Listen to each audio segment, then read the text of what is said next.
Started.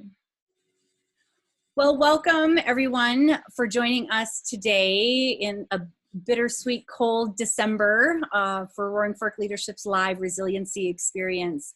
And today we have kind of part two, but it doesn't mean you had to do part one, but it would be available on our Roaring Fork Leadership YouTube channel. A series that Wendy has offered to do for us today on conflict management. And today it's on conflict in, the workplace, but it's a lot of Wendy's background being in the religious field where she currently is, in her previous history of being teaching this topic, being a lawyer, working in nonprofits. So really fortunate to have the depth and breadth of knowledge that Wendy Huber brings to us today, an RFL alumni and overall, I'd say, expert, especially in this conflict arena. Wendy is also a certified facilitator for Brene Brown's Leading Way facilitator. So she brings, again, a kind of awesome perspectives, all these different perspectives of how we can approach dealing with, again, conflict in our lives. So with that, Wendy, I'm going to pass it on to you. And if you guys can see, we have some slide share. She has some slides up for us to follow along as well. And just to let you know, we will send you the notes associated, that is this slide deck. We'll send that to you after the session. And so do not hesitate don't worry about your notes, because you'll get a set of these slides. So I'm going to spend our lunch hour today talking a little bit about managing workplace conflict. And one of the things that we recognize when we talk about managing workplace conflict, if I can get our slide to move forward, and our work today is thinking about the fact that particularly in the days of COVID-19, many of us are working from home, and that has given us a whole different set of conflicts to manage. We have to manage the technology as we are managing Zoom calls and FaceTime and all number of WebEx and other technologies. And we find that often in the use of technology, conflicts arise in the workplace. But we are also finding opportunities to use different dispute resolution techniques, and have found out some interesting things that I'll share with you along the way. So what we're going to do in our time together, we're going to talk a little bit about the conflict resolution continuum. What is the continuum that we might be able to use in resolving conflict? We're going to focus on negotiation, which really is at the heart of resolving conflict. We're going to talk about negotiation and what makes a great negotiator. At the heart of many conflict situations is our communication, and so we can't really extricate a discussion of conflict without talking a bit about communication. We'll talk about mediation, which is along the conflict resolution continuum, and consider what mediation is, how we might use it. And then our manager as mediator. Many of us are in management roles or have been. And so how do we use our mediation skills as a manager? And then finally, taking it home and to work. These are not mutually exclusive. Conflicts arise in our home life, particularly since many of us are working from home. And so many of these skills are transferable between our work and our home life. So who am I? Andrea introduced me a little bit, and I wanted to show you a negotiation that I did here with Chief John, who was a Maasai. We went to Kenya, and because I was in the conflict resolution business, one of the things that I loved was this idea of a talking stick. And the talking stick is used in peace circles. And if you're holding the talking stick, it's your turn to talk. So I thought it would be a brilliant business model to bring home lots and lots of talking sticks and have this brilliant business. Well, I can tell you, I still have a lot of that inventory. It was not a great business model, but I did negotiate with Chief John. And you'll notice that there are two men on either side of me in this negotiation. And Chief John was the elder, and his son, slightly shorter in stature. You'll notice his attire differs from his father's. He has on a pair of khaki pants, and unlike his father, who is barefooted, his son had on loafers. His son had gone to university, and it was a great lesson in cultural misperceptions, in thinking that these are uneducated persons living in mud huts. They do, in fact, live in mud huts, but let me tell you, the son had gone to university and knew that this was a large sale for that village. So I've served, as Andrea said, as executive of nonprofit organizations, served as the executive for a $2 billion trust with offices in Houston and Amsterdam, have authored 6 books in the topic of conflict resolution, taught in an executive MBA program as well as law programs. And then this whole alphabet soup. I was chair of the ADR section of the SBOT and president of TAM and the board of SPIDER. Well, I am confident that most of you do not have any idea what that alphabet soup means, and that is an area of conflict. We tend to, in our work and our lives, have lots and lots of alphabet soup. I once gave this talk on conflict management to a group of doctors, and they said, we know what ADR is. ADR is adverse drug reaction. Well, that's not true. It's alternative dispute resolution. And it reminds us to be careful in our professions of using our alphabet soup. Most of us who are in industries that are regulated have so many different alphabet soup, to be careful to not assume that others know what our alphabet soup means. Also been involved in sales and marketing. In my youth, I sold heavy trucks, usually very successfully, because they figured if a woman can drive that big truck, my salespeople and delivery people can too.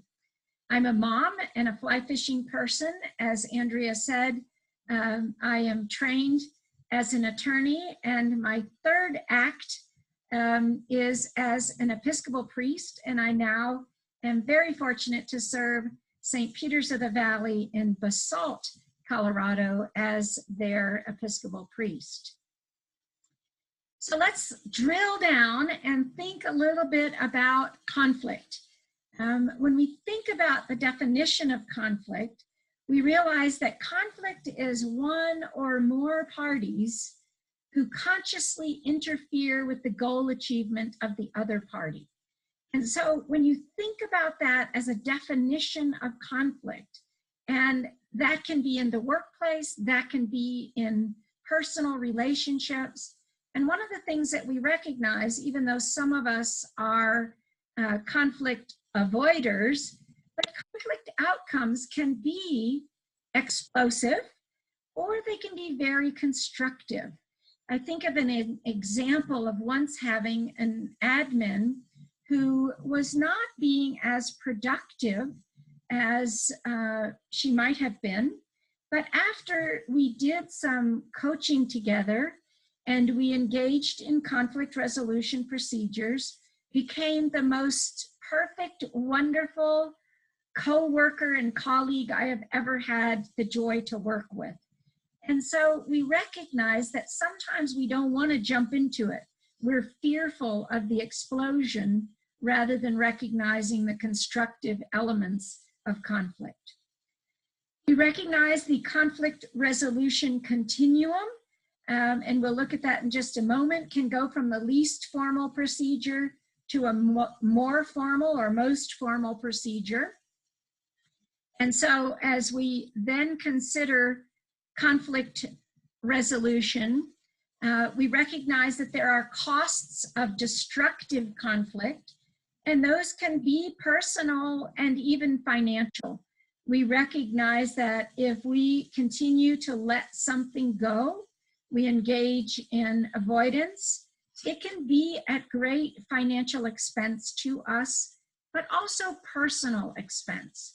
We recognize that when a workplace is a toxic workplace full of conflict, that costs the bottom line a great deal of money. And one of the things that I've spent a fair amount of time in my pre-priest career was helping organizations when conflict with departments happened. And I know it's hard to believe, but sometimes departments at universities, sections in law firms, entire departments find themselves in a conflict situation. And someone in management recognizes we need help. And so often I would come in to mediate those kinds of things. Think for a moment about your own perception of conflict. Some of us avoid conflict.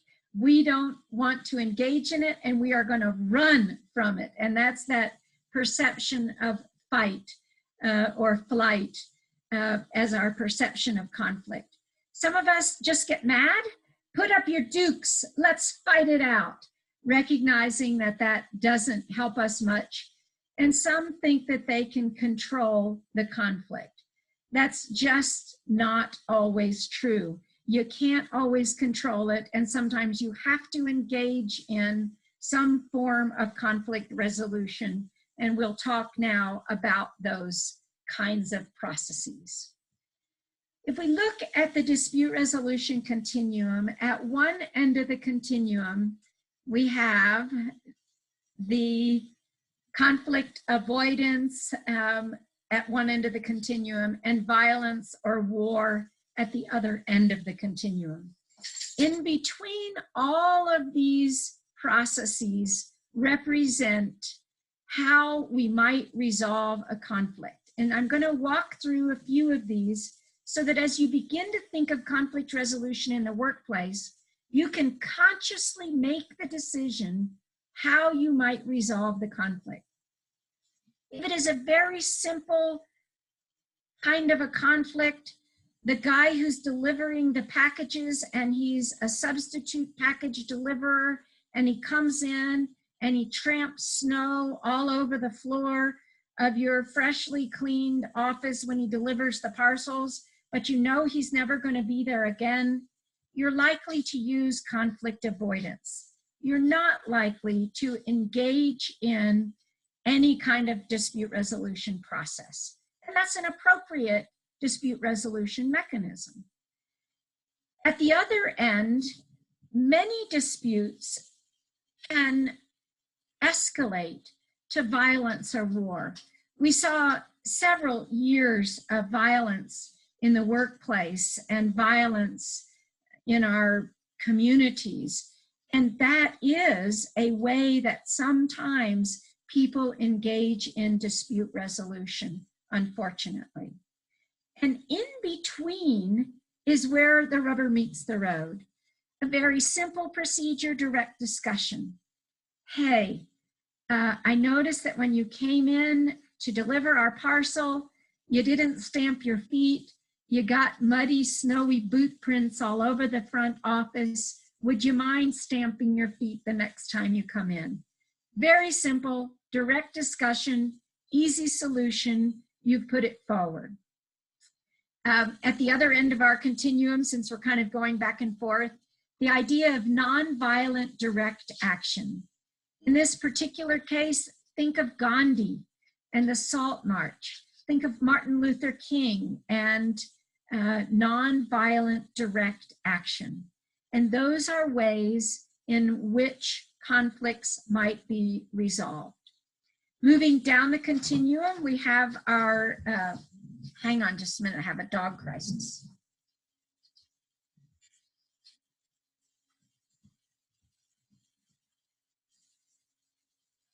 Thank you for your patience. As we move down the continuum, we move to negotiation. The reason that negotiation is red is it is the primary process, and we're going to spend some time talking about negotiation today because it's at the heart. All of these other dispute resolution procedures require negotiation. In order to mediate effectively, mediation is really nothing more than facilitated by a third party negotiation. If we use a more evaluative procedure where somebody gives an evaluation of your particular dispute, you often then go back to negotiation based on the information you received in the evaluative procedure. As we move here in this line between evaluative and arbitration, we're now moving into areas that impact your due process. So you're going to find that there is more due process consideration as well as more formal proceeding. I want you to, if you take nothing away, arbitration and mediation are not the same. Arbitration is a binding procedure in which an arbitrator or panel of arbitrators render a decision that is binding on the parties in most instances. Mediation is a facilitated negotiation. They're very different procedures. Administrative proceedings can be in front of an administrative body. Litigation is a lawsuit, and most people who have been through it know you have very little or no control in the outcome. These procedures over here, you have control of the outcome. Legislation or treaty making is how we end violence or war. If you think about negotiation, how do we make legislation? We negotiate it. And so that's why we focus so much on negotiation as the main process. And so drilling down, we look at negotiation. Negotiation is a Latin word that actually means to carry on business. Those of you who speak Spanish, negocio means to carry on or business in Spanish. Negotiation is a process through which the parties can determine whether they have reached an acceptable agreement. And it's actually a communication process where the people consider alternatives to arrive at their mutually satisfactory solution.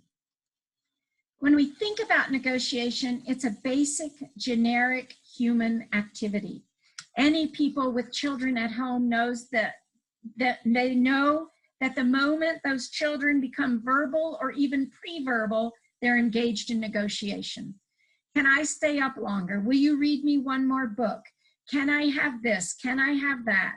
And it is a basic human activity. All types of negotiation have similar characteristics. We can use it more formally or informally. Many of us did not have negotiation training or coursework in our education, yet we use it every day, all the time. And so it is a skill set. If you have not done it, get some negotiation training. Important skill set. So what makes a great negotiator?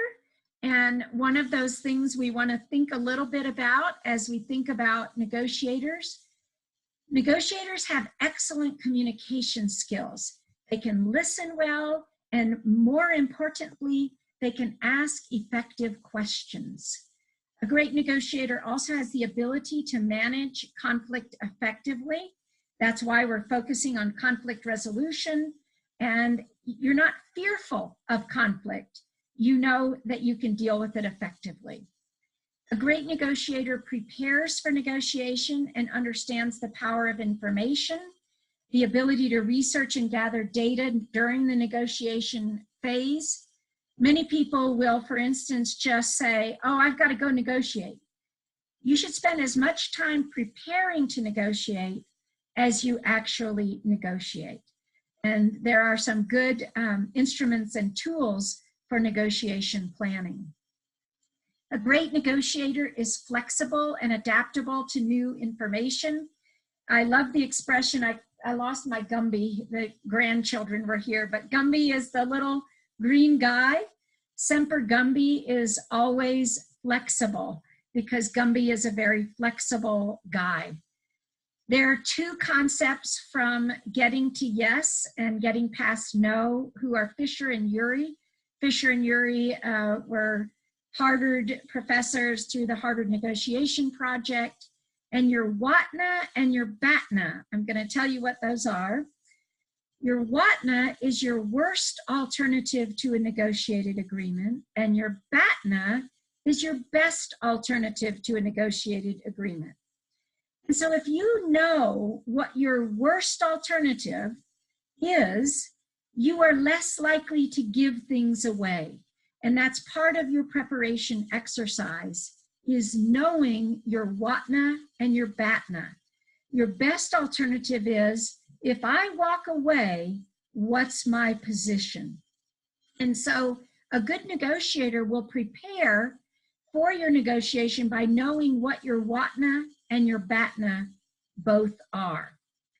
You also want to maintain that you are confident and patient and tireless. It is important that you maintain that level as you move along. And you also need to be aware that sometimes no deal is the best deal when you are negotiating. And people sometimes think, well, we need to come up with a deal. Well, sometimes no deal is going to be a sufficient deal in that particular instance. Drilling down a little bit more on our negotiation skills. And again, I remind you, if you have a question or a comment, please put it into the question or comment, and Andrea is going to interrupt me to make sure that we get those responded to. There's been nothing in there yet. Okay, perfect. So communication skills for negotiators. One of the things we want to make sure is that the message is heard as well as understood. And often we find that the reason we have conflict is we had a communication misunderstanding. And so a couple of quotes that are useful. John F. Kennedy said that negotiation is the highest form of communication used by the lowest number of people. I think that's always an interesting quote from John F. Kennedy and its relation to negotiation and communication. The basic communication process and the purpose of communication is to influence the attitudes and behaviors of those we might be addressing. And so there are really 4 steps to the basic communication process. We need to convey the message. The message has to be received. There has to be some sort of response to the message. And you have to make sure that the message is understood. And I think most of the problems come in these last 2 areas of communication. That is, we don't get a response. And some of us are not mind readers. Most of us are not mind readers. And so we need to see if there has been a response to our communication and make sure that the person understood what we were talking about. And that's that old assumption story we all know. Our message has to be conveyed very clearly and simply and effectively. We remember the importance of refraining from assumptions. And I think that the words of Aristotle are very appropriate in this case. Think as wise men or women do, but speak as the common people do. And I think that I can make fun of my former profession. It used to be said that lawyers were so verbose, and someone once explained to us in law school that in the day, that lawyers used to be paid by the word. And so that, I've got to do dog release. And that as being paid by the word made lawyers more verbose. But I will reassure you that in law school today, simple language is now taught, and we are taught to speak as normal people do, not legalese. So don't worry about saying, put it in plain English. but the message has to be received. And one of the things that we want to think about is that the average human speech can vary from 150 words per minute to 175 words per minute, which is really fast. And yet we have the ability to hear at about 500 words per minute. Many of us have devices that we can speed up and therefore listen at a faster rate. But one of the questions is this listening gap. And the listening gap is what we're doing when the person, because we're assimilating information more quickly than the person is speaking it. And so we tend to be ready to respond, or we daydream, or we work on our grocery list, or we rebut, or we just sit there thinking, oh man, I wish that she would move along, I get it. But the fact is, we're not actively listening if we're engaging in that gap. And so it takes intense concentration, and I urge you to try it, but you can't do it all day, every day, because it's exhausting. But give it a try, actually actively listening to the other person. Lots and lots of barriers to communication. Sometimes, and I've mentioned a couple of these already in my introduction, our language, our vocabulary or jargon. Again, we can be rambling, we can be ambiguous, we can use words that people don't know. We also can have psychological barriers to communication. Think for a moment, if you were on the way to work, back when we used to go to work, and you got in the car and you were stopped for a taillight being out, and you walked into your office and somebody wants to talk to you about a conflict, you are probably not in a swell mood or psychological place to talk. And that is a barrier to effective communication. So you psychologically need to say, whoop, time out. I need to get my place, get my head in a different space, and move to a different space. We also recognize, and I really didn't do it on purpose, but structure and situation, particularly in the time of Zoom, if you have a dog in your office and it's going to run in and out, you are engaging in a barrier to effective communication because that's noise and intrusion. And again, situational barrier to communication. That's something we never dreamed we were going to have to compete with our dogs in a Zoom call, but thinking about our barriers to communication and how we may need to consider that in resolving conflict. And then the structure. You know, when I had responsibility for offices in Europe, or I had responsibility for offices even across the United States, we were always playing the time zone game.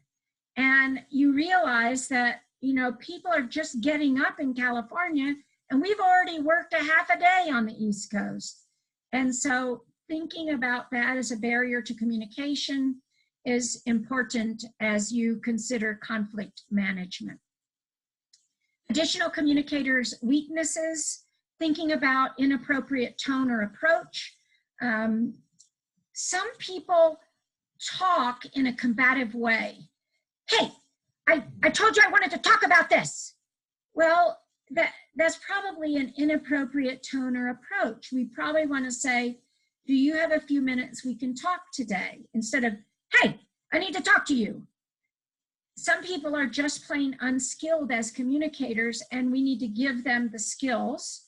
Others lack knowledge and sometimes they try to bluster with additional information and they just don't know. And sometimes we have to say, I don't know, I'll get back to you, and that's okay. Some are poor listeners. My favorite example is, of course, those of us who are checking our texts and our emails while we're trying to listen, or we forget to turn off the dinger on our email box in, and we're constantly going back to that screen. Again, a communicator's weakness. Lack of preparation, prejudice, and sometimes we try to send solutions or conclusions. This is kind of a famous men and women in communication. I'm going to try to send you the solution to your problem. And really all I want to do is tell you my problem. I don't want you to fix it. And so one of the things that we do as communicators is remember, sometimes people just want to be heard. They don't want you to solve the problem. Some additional ways that we can remove those barriers: try to approach it with a positive attitude. You know, there are times when you can just approach the problem with a smile, and it will help move the problem and the ball down the court. So keeping your emotions in check. Some of us can get emotional at times. You want to be careful of that. Couple of these others are pretty straightforward. Changing perspectives. Think about what the other person's perspective might be as you try to resolve the conflict. This active listening skills I've already mentioned. Sometimes we have to temper our message, and it sometimes needs to be decoded. We try to soften our message just to be polite. And you want to make sure, if you have a clear message and you are just trying to be polite, sometimes you need to be explicit. You also need to listen to the person. This gets us a little bit into some of the body language, some of the message that the person is giving us in their body, as well as their language. Some communication response, and then we're going to move forward into some negotiation theory. Thinking about our communication response, if you are the one who is monopolizing the conversation, you're not engaging in mutual communication. So watch monopolizing conversations. Careful of stepping on other people's sentences. And use the power of silence. Many of us find silence very uncomfortable. But because of that discomfort, sometimes that invites the other person into conversation. So try sitting still for a moment, and if there is a pause, let it be. If you're like me, I can't stand that. I want to fill the void. But sometimes just sitting in the silence will help you to effectively communicate. You also want to ask questions, turning the discussion back to the other party, and think about ways that you might help the party to save face. If you've caught somebody in an uncomfortable space, give them a face-saving mechanism. I understand how you might have misunderstood the directions that we gave for this particular task. Help them to save face instead of being kind of shamed. I will, this is a new, I love my slides sometimes. They surprise me. This is a Proverb Simplification, and this gets to be your homework, and you'll get it in your slides. But this is obviously the lawyers got involved in Proverb Simplification. In the absence of the feline race, certain small rodents will give themselves up to various pleasurable pastimes. And that one simply means when the cat's away, the mice will play. And you'll be able to read the others as your homework. So just to recap our two statements related to conversation and communication. When you're angry, count to 10 before you speak. If you're very angry, Thomas Jefferson says, count to 100. And this Russian proverb is, once a word goes out of your mouth or an email goes out of your email send, you can never swallow it again. So please be careful of those two things. So thinking a little bit about negotiation theory. And there are two axes here, and I want you to begin to think about this as you think about how you may approach your next negotiation. On one axis, we have the importance of relationship. And then on the bottom axis, we have the importance of outcome. And at the bottom, of course, low importance of relationship, high importance of relationship, low importance of outcome, high importance of outcome. And then we have 5 different approaches or theories that we might use in negotiation. I'm going to give you a little bit of an example of each of them. If we have a very low importance of relationship and low importance of outcome, which was the example I gave at the very beginning of the single-time delivery person who tromped the muddy snow through your office, you're likely to engage in avoidance. It doesn't really need a lot of negotiation in this particular case. You're going to avoid it. If, on the other hand, the importance of relationship is very low and you want the best deal possible, you're going to engage in a competitive approach to your negotiation.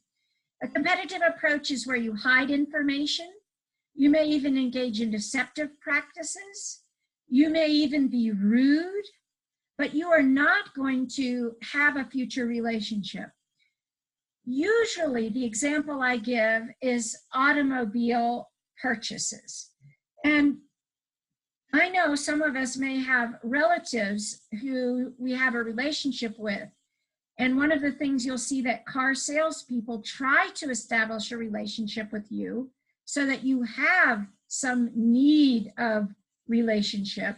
But the fact is, you want that car and you want it for the least amount of money. And the car dealership wants to sell it to you for the most amount of money. They don't have a relationship with you, and they do have a high importance of outcome.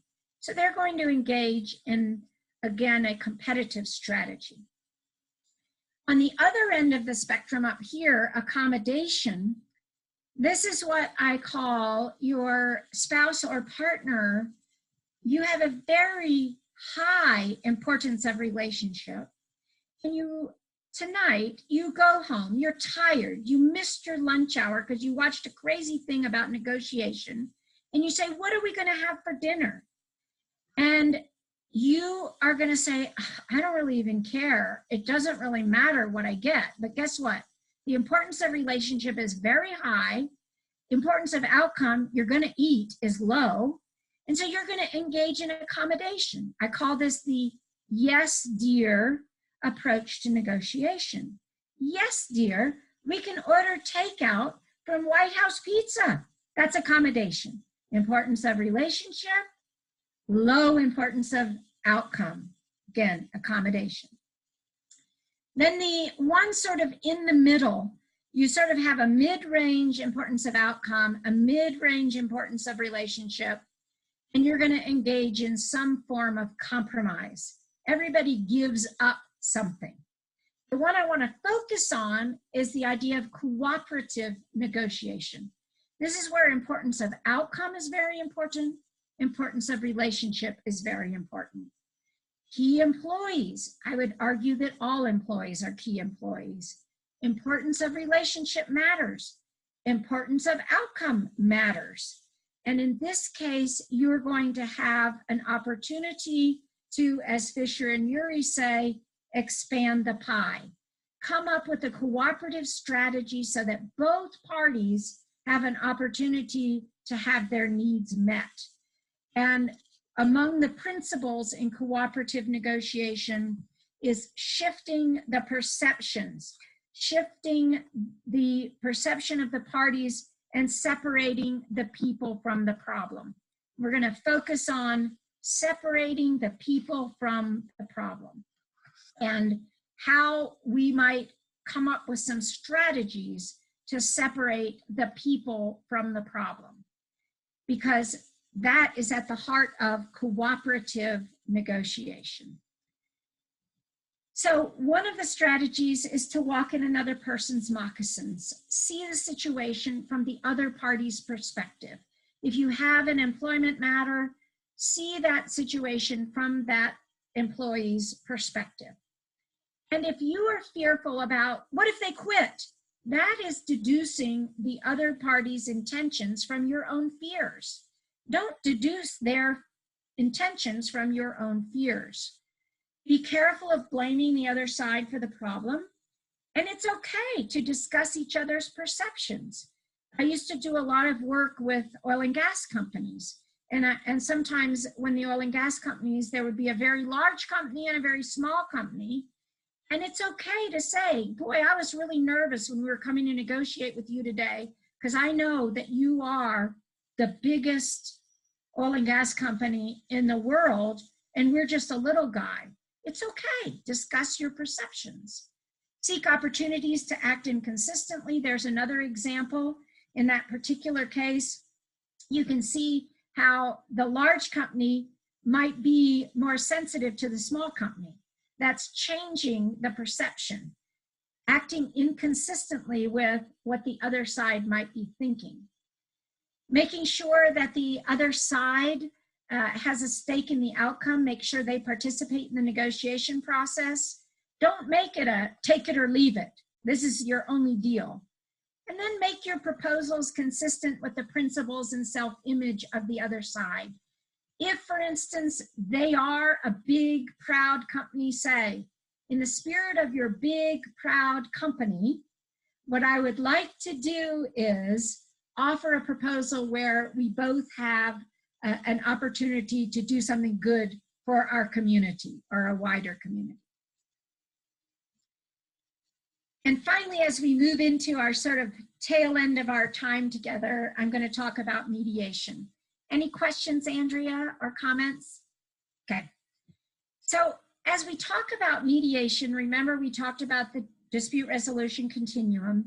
Mediation is nothing more than facilitated negotiation. In this case, mediation is a process in which the parties meet with a mutually acceptable, impartial, and neutral person who helps the parties in negotiating their differences. And that's the difference, remember, between mediation and arbitration. Very big difference. An arbitrator is going to render a decision. Mediator is not making decisions. They're helping you, the parties, fashion a decision. The benefits of mediation: it's a lower cost than arbitration or litigation. It's generally faster. Many cases that are pretty straightforward or simple might be done in a half a day or a day. And so it is more speedy, less expensive. The settlements or agreements are confidential, and in some instances you want them to be confidential for business reasons. You can be creative. In the case of a courthouse or an arbitrator, usually they can give you money or action, whereas in the case of mediation, you might fund something that was very good for the community and for you, and that's a creative solution. An additional benefit is it actually protects the relationship between the parties. We see that in mediation, particularly in family matters or in small business matters. We want people to get along. We want them to continue their relationship, particularly if they're parents. Even if their relationship is broken down, they always maintain their role as parents and co-parent together. So you want to protect that relationship. And there's no outside solution imposed on the two sides. So if we look at the mediation process, for those of you who've been through it, in most instances, the mediation process in the first phase, the mediator will open with an opening statement. We call this the big speech. And the parties will sit with the mediator and they introduce the process and the goals and some ground rules and encourage each side to work cooperatively towards settlement. Now, the reason I put this process out there for you is that as managers, you find yourselves sometimes with employees who are in conflict. And it is all right for you as manager in an appropriate case to help those employees to mediate their dispute. After the mediator's opening statement, each party has an opportunity to describe the dispute and how it came to be. The mediator might have general ideas about resolution, but while one of the parties is talking, the other party's not allowed to interrupt. That's one of the powers of mediation, is that for the first time, sometimes the parties are actually being heard and they get a chance to tell their story. And as mediator, and as we talk about manager as mediator, you're the gatekeeper. You're keeping the parties from interrupting one another or rebutting one another. In the third stage or phase, the parties are encouraged to respond directly to the opening statements, and depending on their receptivity, they can help further define what are the issues. Because sometimes that opening statement was the first time that they've actually sat down, listened to each other, and said, oh, that's the problem. I wear too much aftershave and we sit in cubicles that are next to each other and you have allergies to odors. That's the first I knew about it. I didn't even know that was a problem. Sometimes the parties find, and this is optional, we find that in a managerial, family, community, the private meetings, sometimes the mediator will meet privately with the mediator and then sometimes go back and forth between the parties to help them discuss the strengths and weaknesses of their positions and to help them exchange information so that you can reach an agreement more easily. You then can move to the next phase, which is where the parties come back to negotiate directly. How can we resolve this? Well, in the aftershave, I'm not going to wear my aftershave to the office anymore, but I'll bring a bottle and put it on when I leave the office. And again, joint negotiation. We've come up with a resolution to the problem. And then finally, closure. If the parties are able to reach an agreement, sometimes the mediator will put its main bullet points in writing. If the parties didn't reach an agreement, sometimes you decide we'll agree to come back and continue our negotiations. Sometimes people have lawyers involved, and the lawyers actually are your friends in a negotiation. They help represent your interests, your legal interests, and you will find that in the mediation process, they can help you to move forward with your process. So how do you as a manager mediate, and what are some of the skills that you need to have as a manager? I would say one of the most important, and if you haven't done RFL, and I know we have some alum, do it now. Emotional intelligence is very important as a manager, as mediator, because sometimes conflict is emotionally charged, and you need to be able to help the parties emotionally and recognize that with your emotional intelligence. You need to, as a manager, have the ability to see common causes and links. If you recognize and see, because you're neutral, looking in on this conflict, you may be able to help the parties fashion an agreement. You also need experience, and a lot of managers will go and be trained as a mediator, which is a wonderful skill set and transferable to all manner of areas of work. We talked a lot about communication skills and how you might be able to use those communication skills. And sometimes you find that finding sensible solutions, you don't come up with the final solution, but you have the ability to help the parties fashion an agreement that might be helpful for them in a going forward time. And so that brings me to the end of our formal presentation, but I would love to, if people have questions, to answer any questions, or if people have comments, whether some of our managers have had experience doing managerial mediation before, or how many of you have had negotiation training? Wendy, a couple thoughts came up is I think, one of the little pre-conversations that was going on before the start of the session is I think a lot of people want just give me the answer, right? Show me how to do it. What should I do? What should I say, right?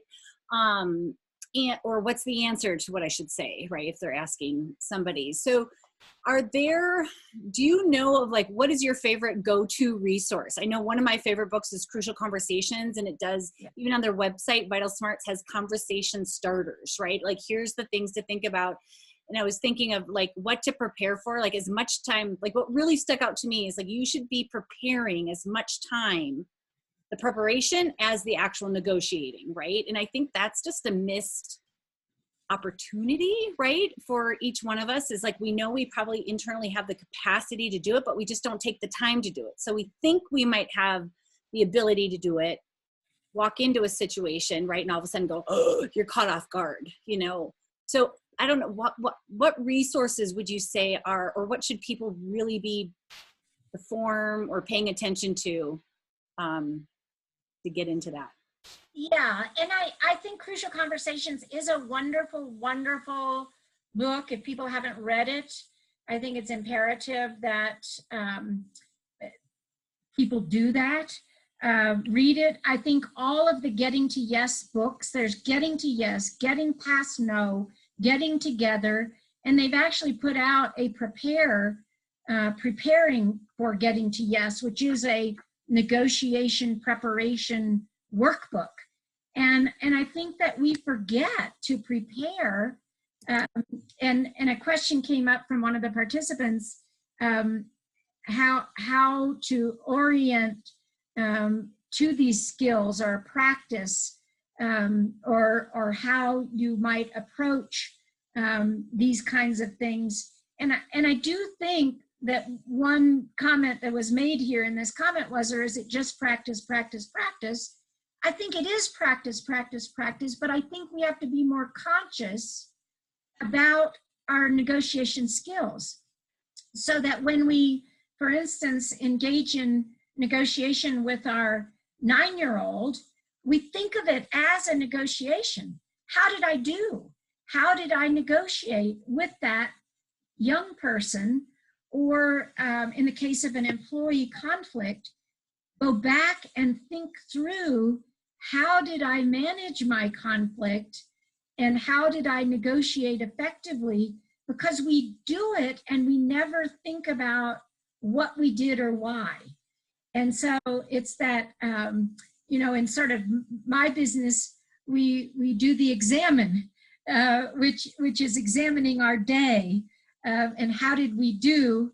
We do it more from our faith business, but you can also do it from your work business. You can do it from your, how did I do in my negotiation with the boss today? We as Americans don't like to negotiate, whereas anyone who has been to a marketplace in most foreign countries know you're expected to bargain. Well, try bargaining. It feels weird. We are acculturated not to do it. But the only way we get better at doing it is to practice. Yeah. And so, and I think the EQ really comes into play too that you mentioned. I mean, it's I think about, your assertiveness, right? We don't have to be aggressive in conversations. You used a different word. I can't remember. Elusive. No, I'm not elusive. Sorry. But again, it's being assertive, really checking in where your emotions are. I love your batna and whatna. I've used those before. Just kind of coming in with some of those parameters. And again, I go back to the biggest takeaway for me today, Wendy, is the preparation it takes. Yeah. And we tend not to do it because it takes time. Right. Right. And time is that precious commodity, but we're going to find ourselves in a much better space if we prepare. And you know, many of us don't always have the luxury of lots and lots of time to prepare, but it does allow us the opportunity. And you know, things like communications, practicing active listening skills. None of us has the attention span to actively listen to another person 24/7. It's not possible. For us to put all of our attention onto the speaker or engage in conversation with active listening takes intense concentration. It's exhausting. Yep. But if we practice it maybe 10 minutes a day, then we're getting better and better and better. And I think that's why getting some of these skills, you know, that's why RFL doing testing in emotional intelligence and teaching us how to be more emotionally intelligent is a wonderful program. You know, that's a wonderful way to do it.